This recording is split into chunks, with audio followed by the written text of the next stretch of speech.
Tonight on CTV News at 6, an arrest connected to the Project Gaslight extortion investigation.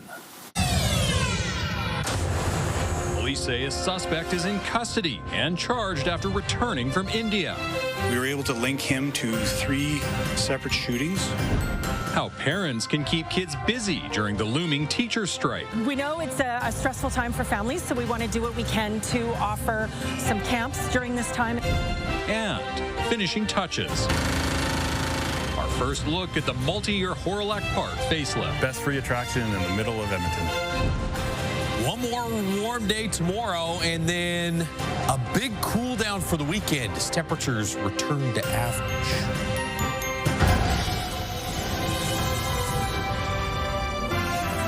CTV Edmonton, local breaking news with Jeff Hastings. Good evening. Alberta has recorded its first measles death this year. The Primary and Preventative Health Services Minister says the child was born prematurely after the mother contracted measles. The child died shortly after birth. Minister Adriana Lagrange's statement did not clarify how the child died or in which health zone. Her statement says measles during pregnancy can lead to serious complications, including miscarriage, preterm labor, and stillbirth. The province's website shows a little more than 1,900 cases reported since January, with 152 hospitalizations. Health experts have been warned about the seriousness of this outbreak for months, saying low vaccination rates are putting more pressure on hospitals. We don't know whether the individual involved could have been vaccinated or for other medical reasons may not have been able to be vaccinated. But we know that if numbers are high enough in the community as a whole, we can garner herd protection. So, this is the textbook disease where we need to be proactive. We need to be preventative. In July, Alberta reported the highest number of measles cases in North America on a per capita basis. A man wanted on a Canada-wide warrant in connection with extortion cases in Edmonton has been arrested at our airport. Arjun Sanan is accused of drive-by shootings at Edmonton, Sherwood Park, and Winnipeg in 2023. No one was hurt. Last year, a Canada-wide warrant was issued for the 21-year-old. Police say he was arrested last month at the airport, flying in from India. Police say the alleged ringleader of Project Gaslight, Maninder Dhaliwal, is believed to be in the United Arab Emirates. We are working with our federal government in trying to negotiate his extradition back to our country to be able to answer to those charges. The challenge right now is there is no extradition treaty in place with the United Arab Emirates, so it just makes the negotiations just a little more complex and time-consuming as a result. To date, 6 individuals have been identified in connection to Project Gaslight. Police are once again urging the South Asian community to report any extortion attempts. An Alberta Health Union is considering job action. HSA is strike ready. Healthcare workers rallied at the Royal Alexandra Hospital today, calling for a better deal from the province. Last month, members of the Health Sciences Association of Alberta rejected a tentative agreement with Alberta Health Services. The deal included a 12% general wage increase over 4 years. While a strike vote has not been called, the union says it is preparing for one. We have not seen an action like this in the history of this union. So somebody has done something to upset these members, and they're here to put their voice out loud and clear. Not good enough was that deal? Get back to the table, or we're going to move to the next steps. Following September's vote, Alberta's finance minister said the province was ready to return to the bargaining table. With just days to go until a possible teachers' strike, many parents are looking for ways to keep their kids busy and taken care of. Miriam Valdez-Carletti provides some ideas. If teachers strike next week, the TELUS World of Science wants to bring the classroom to students. We know it's a stressful time for families, so we want to do what we can to offer some camps during this time. And so we are going to start with a couple of camps per week. It's planning to host day camps for students between grades 1 and 5, costing $80 per day. There's something for everyone to learn. There will be some chemistry, some engineering, some coding, some robotics, a little bit of everything. The Science Center says some some dates are already full. Other day camps are being offered by the City of Edmonton at the John Walter Museum, Fort Edmonton Park, the Edmonton Valley Zoo, and the Matart Conservatory. We're not looking to replace teachers and the curriculum. We're just trying to ensure that staff are able to share their knowledge and their love of their facilities. Prices vary, and low-income families can use the city's Leisure Access program to help cut costs. Laser City is also preparing for the possibility of day camps. We had our customers calling us and being like, hey, are you guys going to be doing these? I don't know what I'm doing with my kids. I have to go to work. Its camps are $75 per day and include lunch, snacks, and drinks. Owner Rob Davey says the strike is an interesting dynamic for his business. We don't want there to be a strike, right? We'd love that, everything kind of comes together and we don't have to do these, and we're ready for that to happen. The City of Edmonton, TELUS World of Science, and Laser City say the camps would continue for as long as necessary. Miriam Valdez-Carletti, CTV News, Edmonton. Just one day after a push by our province to jumpstart a new bitumen pipeline to the west coast, the opposition is mounting. Many BC First Nations are calling the proposal a non-starter. CTV's Tim Brooke has details.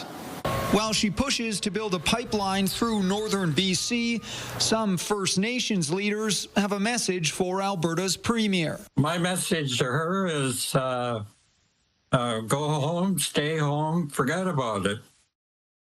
Not going to happen. Some Indigenous groups along potential pipeline routes plan to fight the Alberta government project. The so-called consultation declaration on the part of Premier Smith is bogus. Our groups are already beginning to mobilize for the battle. The Union of British Columbia Indian Chiefs, which represents 135 First Nations, is against the idea.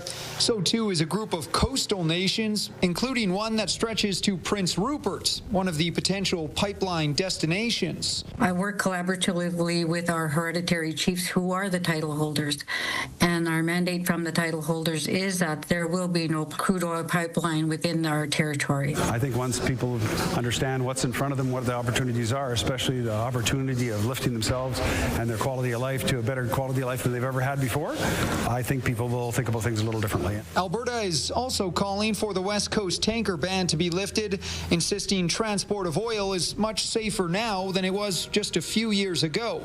And while there are clear challenges, there is some support in BC. We're for responsible development of our natural resources. We know it can be done safely. We know it can be done with environmental protection. And the CEO of one of the Alberta companies supporting the proposal says the majority of Canadians will benefit from another pipeline to the West Coast. Not everybody is going to be 100% on side with all these projects, regardless of what project is. That's just not the way of any modern society. I mean, some people will like them, some people won't. Tim Brooke, CTV News, Calgary. One energy expert says even if the federal government were to approve a new pipeline as early as November, completing it will be a lengthy process. Richard Masson says the province's $14 million may not even be enough to cover the front-end work required just to put together a regulatory application. That includes picking a route, working with Indigenous stakeholders, and impact benefit agreements, and more. He says even that process will take up to 3 years. Then the feds are talking about a 2-year approval process after that. Then the construction period will be 3-4 years. So it's a long time. This is not a quick fix to any problem.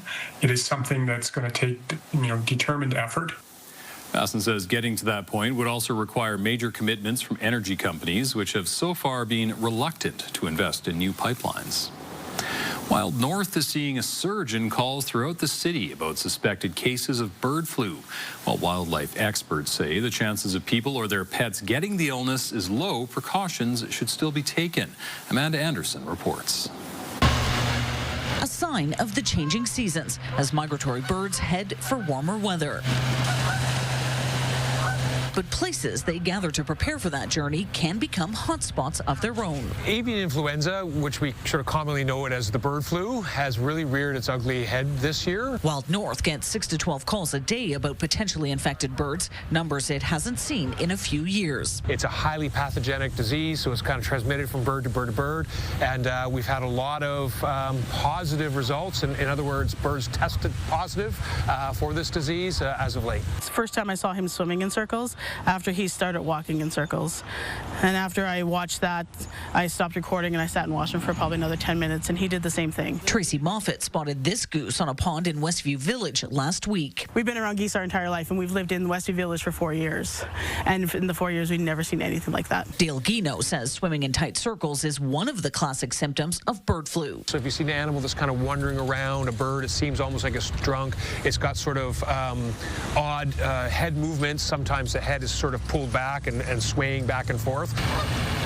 Just because it's called bird flu doesn't mean people or other animals aren't at risk. Like people, it's difficult for other mammals to catch it directly from birds.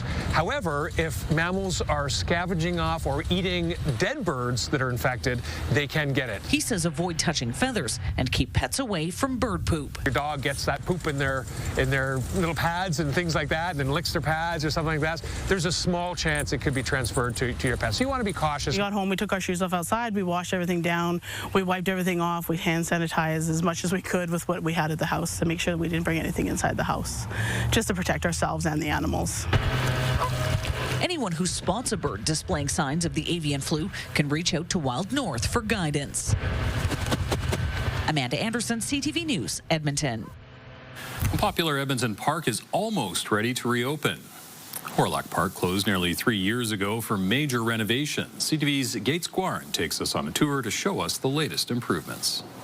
Best free attraction in the middle of Edmonton. The finishing touches are being put on Hawrelak Park.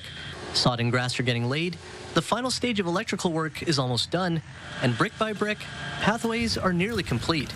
The morning fog blanketing the park, eventually lifting to reveal the work being done to give the area a modern facelift. In order to make sure that we address all the scopes of work that we anticipate around accessibility and safety and rehabbing the facilities and the infrastructure, we really had to focus that into the 3 years. Most of the buildings have been around since the park originally opened in 1967. The upgrades now combine the old with the new. The other real focus was in the washroom areas, adding accessible stalls and gender-inclusive stalls in those areas. Accessibility was a focal point for the city. It added shared pathways to separate cars from bikes and pedestrians, and leading to areas where many gather, like the amphitheater. We've added a ramp up to the stage, accessible ramp, as well as an accessible ramp down underneath the stage into the green room. One of the biggest improvements that the city has added to the park is this new lakefront path and the seating area. Now, it gives people a better experience right up close to the lake, and while you still can't swim in it, the geese are definitely still having a great time. The work cost $134.5 million. The city says this project was necessary and felt an all-in approach over 3 years instead of closing parts of the park over a decade was the right move. When it's closed down for 3 years, it is a long time, and I know a lot of families do gather here. There's a lot of events and programs that were here, and we're really excited to bring back that. The end of the project is now in sight. One of Edmonton's most beloved parks is scheduled to open on time this coming winter. Gates Guarin, CTV News, Edmonton. Wow, has it been 3 years, Josh? Really? Seems like yesterday. I know. And time's yet, accelerating, isn't it? And yet at the same time, it feels like it's been closed for forever. This weekend, if you are planning to take in any other parks or any other outdoor activities, it will be a lot cooler than it's been for a while. Today, again, into the high teens. We got 17 yesterday, 19 for a daytime high today. We're still at 18 degrees downtown Edmonton, 16 to 18 outside the city with light wind out of the southwest in the city at about 5 to 10 kilometers per hour. 19 puts us 6 degrees warmer than average. 13 degrees, the average daytime high. And so as we look at a big cool down for the weekend, Yeah, it'll be cooler than it's been, but no worse than about average. 4 degrees early this morning. You saw on Gates' story there, the fog over Hawrelak Park. Here's another shot from the drone taken early this morning. Really thick, soupy fog. Yet the rain moved through early this morning, and then after that passed through and temperatures dropped, all of a sudden this fog developed. Cleared off by mid-morning, though, and this is what it's been looking like for most of this afternoon. Blue skies over the Edmonton area, a little bit of sunshine there off in the distance. That's a nice shot from the CTV drone. We do have some cloud cover west of the Edmonton area that's producing some spotty showers. Looks like they're all going to fall apart, though, before they hit the Edmonton area. So we're not anticipating a repeat of what we had last night. Should stay dry tonight. Just a few cloudy periods. Temperatures around 9 degrees at midnight, on our way to a low of 4 tomorrow morning. Then some increasing cloud through the afternoon. Chance of showers around supper time and into the early evening. And again, a high of about 18 degrees. Closer look at that cool down for the weekend in just a few minutes. Thanks, Josh. Still ahead, keeping life affordable in Edmonton. From cutting taxes to sticking with the basics, how the people battling to lead the city plan to get better value for the tax dollars. Stay with us. Programming brought to you by James H. Brown Injury Lawyers, the heavy hitters of injury law.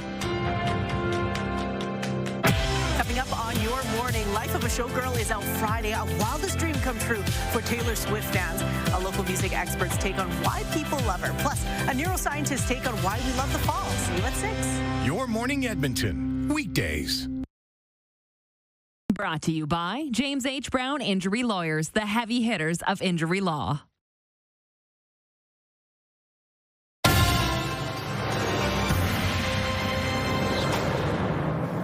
After one term in office, Mayor Amarjeet Sohi is stepping aside this election, and 13 people are running to replace him. Many candidates have similar stances on major issues like taxes, safety, housing, and how Edmonton should grow. CTV City Hall reporter Jeremy Thompson spoke with the 5 most popular candidates as ranked by the Chamber of Commerce to find out what sets them apart. Life has become more expensive since Edmontonians elected the current council in 2021. Post-pandemic inflation is still straining wallets, and property taxes have only added to that pressure over the last 4 years. Top mayoral candidates all say they'd bring down the tax burden and make life more affordable, but they've all got different visions for what that means. In this last 4 years, I would describe the tax increases as excessive when we're talking 28% over 4 years. Former councillor Michael Walters says he'll cut taxes, freeze transit fares, and lower utility rates if he becomes Edmonton's next mayor. For all the tax increases over the last 4 years, he believes Edmontonians aren't seeing their money in action. It's about using the money we have wisely. That's why we have very well-paid city managers and deputy city managers that are to work with council to make sure that we're deploying the tax money that citizens give us for the services that they're buying. Along with smarter spending on core city services like clearing snow and cutting grass, Walters wants to bring in more revenue by growing the industrial tax base, promising faster permitting and tax rates that compete with regions like Nisku or Atchison. All this with the goal of attracting 10 new industries to Edmonton. Federal experience and business experience. Raheem Jaffer isn't seeing value for taxes either. The Member of Parliament turned restaurant owner is promising to cancel the 6.4% tax increase currently in the budget for 2026, finding savings through audits. I said I'm confident we can find $400 million just by how the city is not currently in its lane or spending on things that it shouldn't be. He believes the city should stick to the basics, which means some subsidized programs would be cut. He didn't list which ones. Those other things that are not core services, if you get out of the spending of them, they're not going to affect the average person because they're expecting the core services to be a priority. I'm not cutting transit. I'm not cutting police. I'm not cutting, debt service. I'm not cutting operations. Two-term councillor Tim Cardmell wants to lower business taxes to attract companies to the core and keep property tax increases roughly in line with inflation. He'd also like to rebuild the city budget with core services in mind, but says council's current plan would give city staff too much control. I think it's just too much to ask administration to effectively cut their own budgets and prioritize what's within their own budgets because to them, everything is a priority. And I don't fault them for that. Let's shine brighter together, guys. Political newcomer Omar Mohammed is promising a direct approach to city spending. That we need to pause all proposed non-essential major capital projects. The pediatric dental surgeon is critical of what he views as nice-to-haves in city projects, like the velodrome that's part of the new Coronation Rec Center. With him as mayor, he says property taxes wouldn't budge. Why are we buying these luxury items? To me, that's like buying a Ferrari at home when I don't have milk in the fridge. Not acceptable, right? Not when we have the problems we have in our city. Every other candidate is trying to promise the world that you can have all of these incredible services and amenities and we can cut your taxes. That's not realistic. It's actually misleading. Andrew Knack says 3 terms on council have taught him the true cost of tax cuts.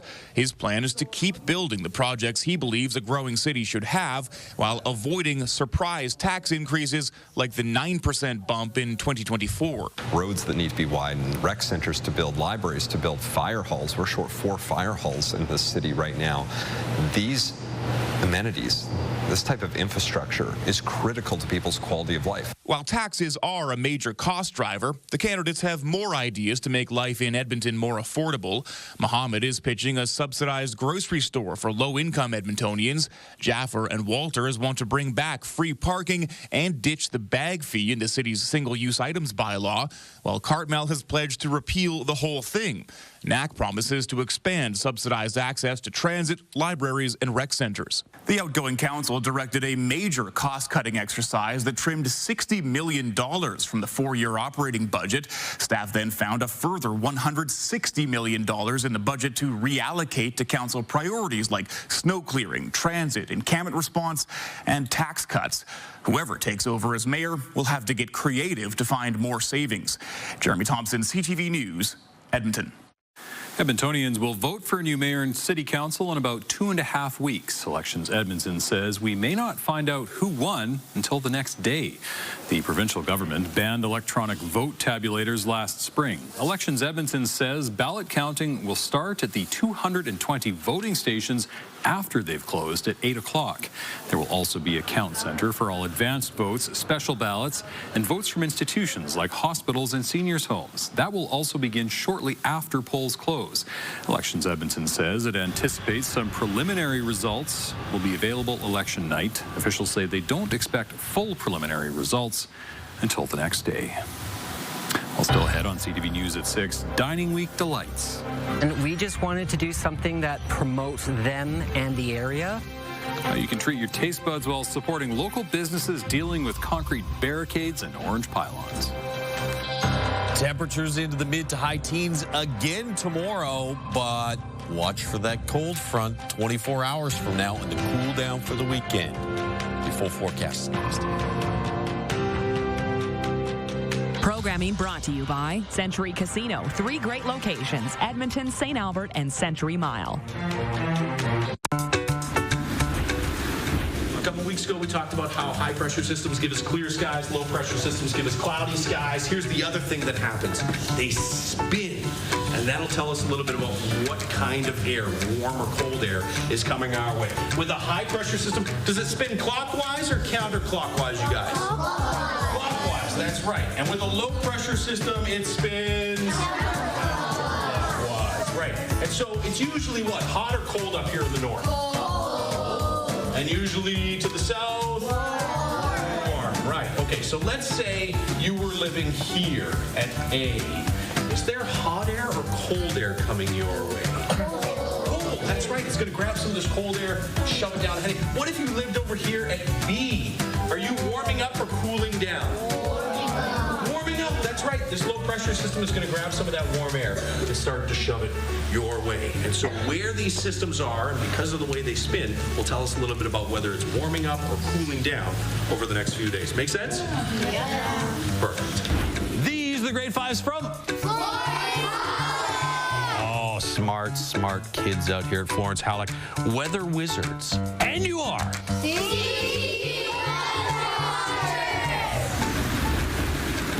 Programming brought to you by the Alberta Teachers Association. Strong schools equal a strong Alberta.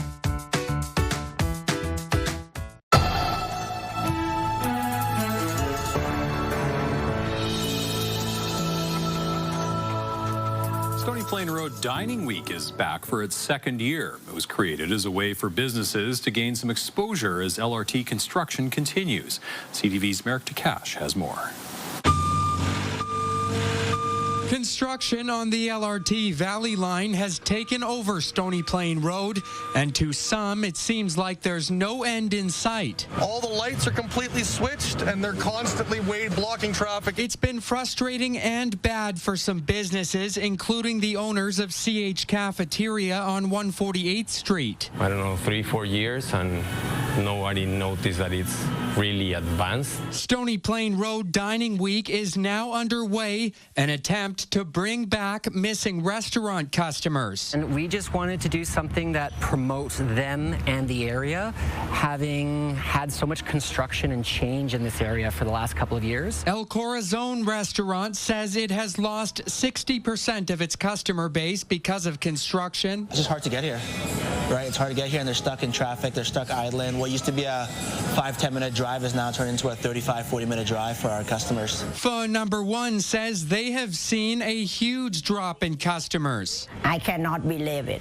This month, and we open, but just about 30% customer or 20% customer come in. The goal is to attract as much attention to businesses in the area as possible over the next 10 days. It's been a challenge, right? It's going on to 2.5 years of this right now. So we're luckily as a resilient group of business owners around here. Dining Week wraps up Sunday, October 12th. Construction is scheduled to continue until 2028. Merrick Takash, CTV News, Edmonton.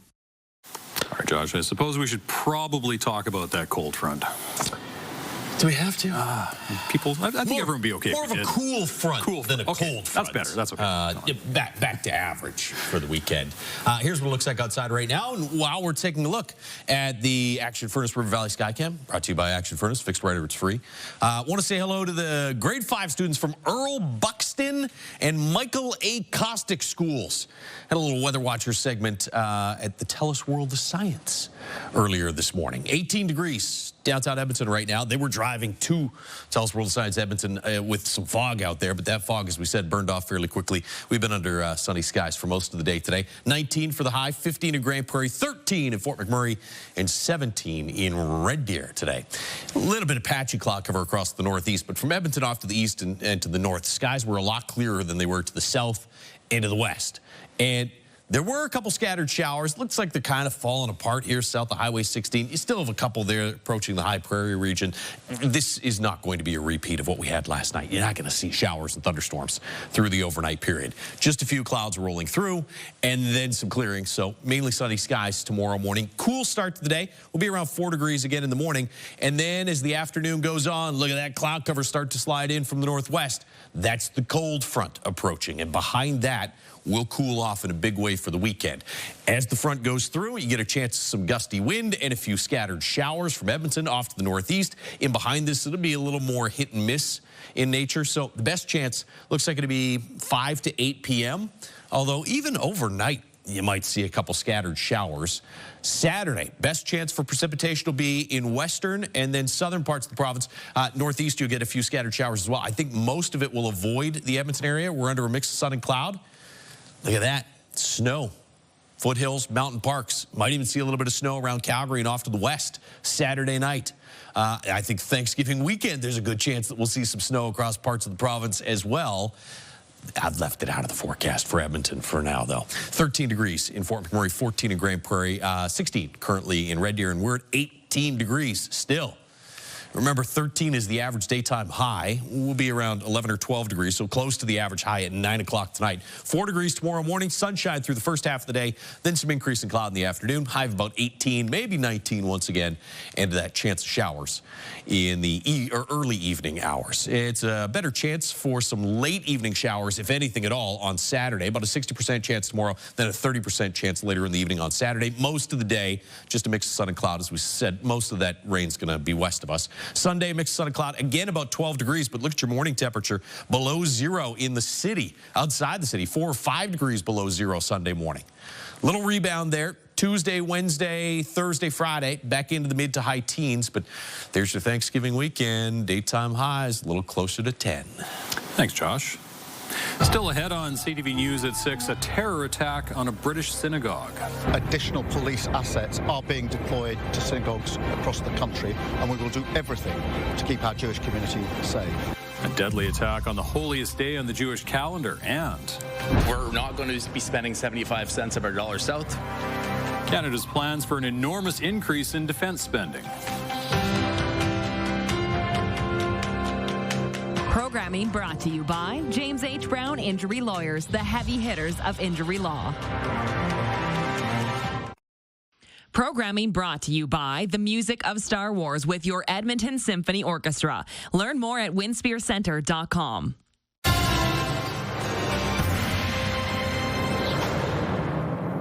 British police are calling an attack in Manchester, England, an act of terror. A man drove a car into a crowd at a synagogue, got out, and began stabbing people. CTV's Heather Wright reports. On this, the holiest day of the Jewish calendar, an attack at a synagogue. Police say a man wearing what appeared to be an explosive vest first drove a car into people gathered outside a temple in Manchester, England, then got out of his car and attacked others with a knife. He was then shot dead by police while trying to get inside the building. 2 people were killed, 4 others injured. We shouldn't be scared to feel or believe in what we believe. The attack has been deemed an act of terror and occurred in an area of Manchester home to many Orthodox Jews. It comes at a time of heightened fears in the Jewish community and rising anti-Semitism around the world. The man suspected of carrying out the attack has been identified as 35-year-old Jihad al-Shami. 3 other people have been arrested as well on suspicion of commission, preparation, and instigation of acts of terrorism and remain in custody. I'm already able to say that additional police assets are being deployed to synagogues across the country, and we will do everything to keep our Jewish community safe. Here at home, security has also increased outside of synagogues. Toronto Police announced last month they would increase patrols throughout the high holidays, as well as during the lead up to the 2-year anniversary of the Hamas attacks of October 7th. Scary times, obviously, okay, and it's crazy. It's crazy. This cannot continue. If you can always justify our murder, then it doesn't stop. Today, Prime Minister Mark Carney called the Manchester synagogue attack an appalling anti-Semitic atrocity, vowing we will always protect the inalienable rights of Jewish communities to live their lives free from intimidation and threats of violence. And despite the increased security, there is a fear within the Jewish community, a concern that what happened in England could happen here. Heather Wright, CTV News, Toronto. The federal government has launched a single procurement agency for its big defense purchases. The new Defense Investment Agency aims to cut red tape to get the Canadian Armed Forces the equipment it needs faster. CTV's Judy Trin now on what that means in the context of a trade war. Of all the billions of dollars Canada spends on military equipment, 75% of it goes to suppliers in the United States. A former fighter pilot turned politician says the new Defense Investment Agency will change that. We're not going to be spending 75 cents of our dollar south. We'll be amortizing that money out in Canada where we can, and then spending it in other places where we have to. The agency aims to cut red tape and duplication. It will aim to prioritize selecting Canadian companies on big contracts valued at more than $100 million for equipment like drones, small arms, and shipbuilding. But there are no targets for how much less they want to spend on American weapons. The first major decision the agency will make involves procuring up to 12 new submarines to replace Canada's aging fleet. But the minister says the purchase of more F-35s from the U.S. is still under review. Canada could buy fighter jets from Sweden instead. There's no pressure on us to make a decision until we're ready to make a decision. We're a sovereign country. The slow play comes as trade talks drag on. Before a Senate committee, the country's top negotiator tempered expectations. Resolvable might mean going back to where we were a year ago. I don't think that's necessarily the case, but I think we can be in a lot better position over time than we find ourselves in today. The federal government also wants to use these big procurement contracts as leverage to encourage foreign companies to set up manufacturing here while increasing market access for Canadian companies overseas. Judy Trin, CTV News, Ottawa. Air travelers across Canada could face delays after an outage at border inspection kiosks. The Canada Border Services Agency says multiple Canadian international airports were impacted. The issue is resolved, but travelers may still experience delays in the short term. The kiosks are located at major airports across the country. They're used by passengers touching down from international flights. CBSA says the incident was connected to an earlier outage this week. Edmonton International Airport did not experience the kiosk outage. Coming up, securing a steel partnership. Making sure that Canada will lead in key sectors like transportations moving forward. The hyperloop project is one step closer to becoming a reality. Also ahead. Stability also brings a greater amount of affordability. Why Edmonton was found to be the most affordable of any major metropolitan area, while affordability in Calgary worsened. Programming brought to you by Basement Systems Edmonton. Contact us today for all things basementy. Looking at the markets, the Canadian dollar closed at 71 cents U.S. Oil was down $1.30, closing today at $60.48 U.S. a barrel. Gold lost more than $29 on the day. The TSX and Dow Jones both ended the day higher, up 52 and 78 points, respectively. The Federation of Independent Business says Canada Post risks losing nearly 2/3 of its small business customers if the workers' strike continues.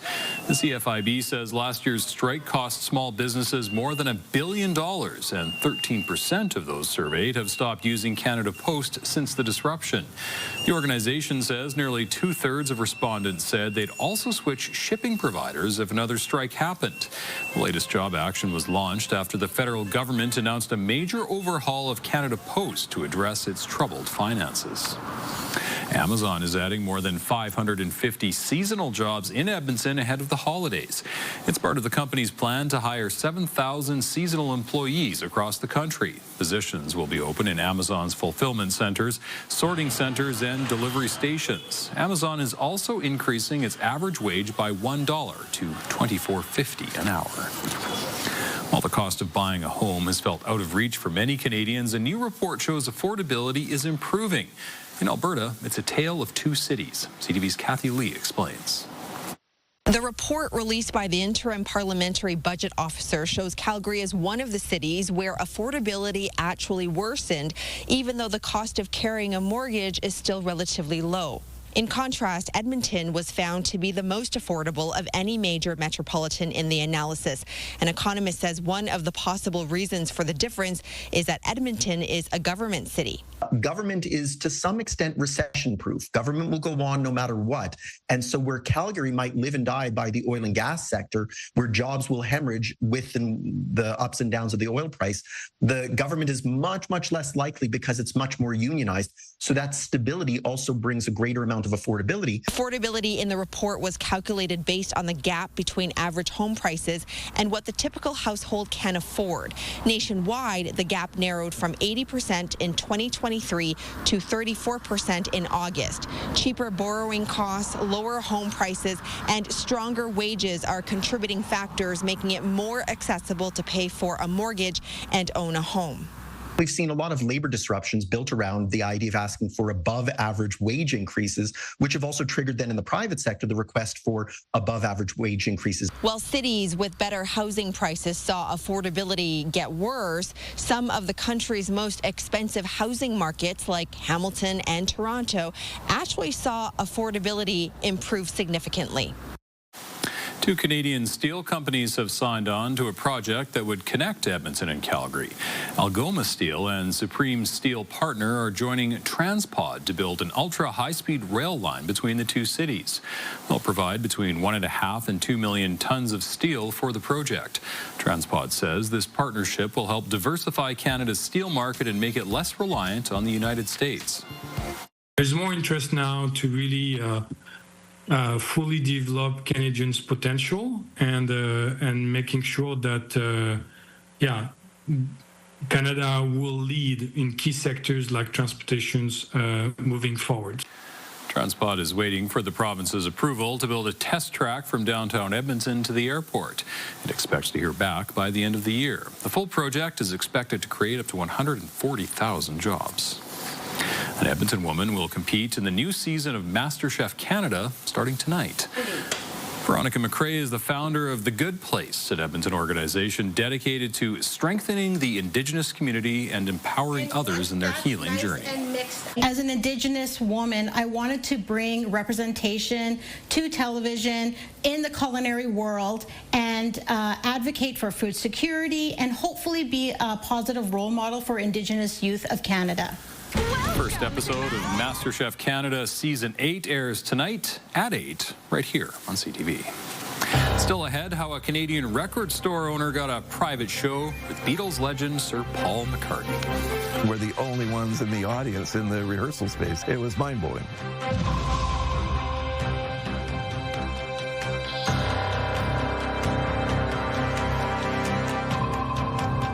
We've got another great night of entertainment coming up right here on CTV, starting at 7 with E-Talk.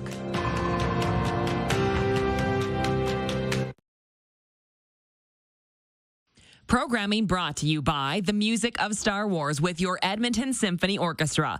Learn more at winspearcenter.com.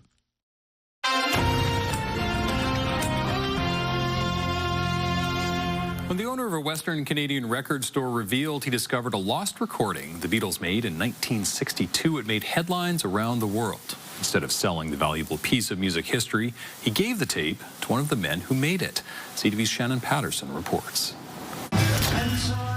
In the 44 years he's owned Neptune Records, Rob Frith has bought a lot of random music collections. Someone came in about 10 years ago, and they had a couple of reel-to-reel tapes. And it just said Beatles early demos with a question mark. Frith figured it was likely a bootleg copy, so it sat behind the desk at Neptune for a decade until this spring when he booked a studio that had a reel-to-reel player.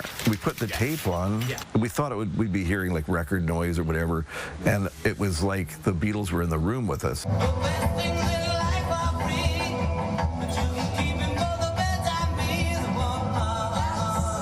He posted videos of the 15-song demo on Instagram, and the story blew up. What we determined after researching everything and having it checked by professionals, we had the actual original master tape that the Beatles recorded January 1st, 1962. It was an audition tape for Decca Records. It didn't take long for the story to reach Sir Paul McCartney, who invited Rob and his family to Los Angeles 2 weeks ago, where the Friths would give him the tape in person. I was one that got to hand it over to him, and it was pretty wild. Just weird, kind of being like, and here it is. This is stuff that Paul signed for us. While the Friths were asked not to take photos of their meeting, Sir Paul did autograph some Beatles memorabilia for them. We are looking at my signed copy of Sgt. Pepper's. The family had lunch with the superstar and even sat in on a rehearsal session. The four of us got to sit there and have a full set of Paul McCartney and his band playing, and we're the only ones in the audience in the rehearsal space. It was mind-blowing. He came up behind my mom and goes, "Hi, Vicky, how are you today?" And I thought I saw her soul exit her body right about then. The Friths know an original Beatles demo reel could have fetched a tidy sum at auction. And then that tape would have sat in some millionaire or billionaire's basement, never to be looked at again. And, what good is it there? What they got was better than money. I got paid in that I got to meet Paul McCartney. That was good enough for me. Shannon Patterson, CTV News, Vancouver. It'll be a cool start to the day tomorrow. 4 degrees in the morning, sunshine to start the day, and then some increase in cloud in the afternoon. We'll get to about 18, maybe 19. We'll see how quickly that cloud cover thickens up Around supper time into the early evening, chance of some showers moving through the area as a cold front goes through. And behind that cold front, look at that drop. 12s for Saturday, Sunday, 13 on Monday, and maybe a scattered shower Saturday night as well. The last time we had back-to-back days below 15 for daytime highs, May. So, all right. It's been a while since we had temperatures that cool. Absolutely. All right. Thanks, Josh. And thank you very much for sharing your time with us. For news anytime, visit ctvnewsedmonton.ca. You can also find us on YouTube. See you. Bye.